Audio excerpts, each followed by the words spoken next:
जब भी हम आपको किसी प्रोसीजर की एडवाइस देते हैं तो उस प्रोसीजर से क्या सक्सेस मिल रहा है ये आपको ज़रूर बताते हैं, पर also at the same time it is very important you to counsel about the risk associated with any procedure. So hello friends, I am doctor Prachi Banara, fertility and IVF specialist, and today let's discuss what can be the risk associated with IUI.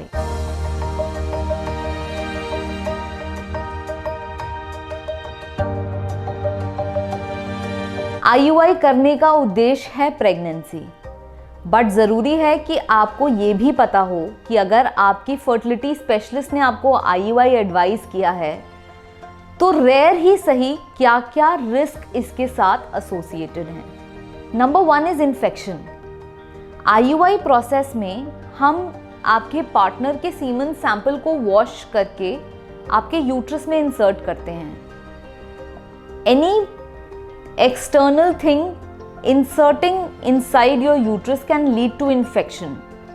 इसीलिए अगर आपको पहले से ही कोई pelvic inflammatory disease है या pelvic infection है तो हो सकता है आपके डॉक्टर IUI को थोड़ा सा डेफर करें या आपको पहले एक एंटीबायोटिक कोर्स दें और उसके बाद IUI परफॉर्म करें. Number 2 is the risk of multiple pregnancy, यानी कि ट्विंस, ट्रिपलेट्स, क्वाड्रुपल्स होना. IUI में हम जो आपको ओरल मेडिकेशंस यानी कि ओव्यूलेशन इंडक्शन की दवाइयाँ देते हैं या हार्मोन के इंजेक्शंस लगाते हैं, उससे कभी कभी आपकी ओवरीज में 2, 3, 4 फॉलिकल भी बन सकते हैं.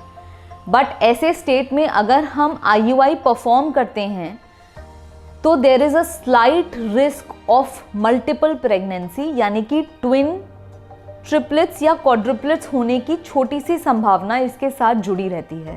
Number 3 is ovarian hyper stimulation syndrome, जिसको कॉमन भाषा में OHSS कहा जाता है. जब हमारी ओवरीज में 2 या 2 से ज़्यादा अंडे बनते हैं तो उससे कुछ केमिकल्स रिलीज होते हैं which can lead to ovarian hyperstimulation. अगर आपकी फर्टिलिटी स्पेशलिस्ट को ओवेरियन हाइपर स्टिमुलेशन का शक होता है तो rightly so she would cancel your IUI cycle and avoid giving you that drug in the next cycle. So whenever we are performing IUI, we counsel the patient for 3 risk factors: infection, multiple pregnancy and ovarian hyperstimulation.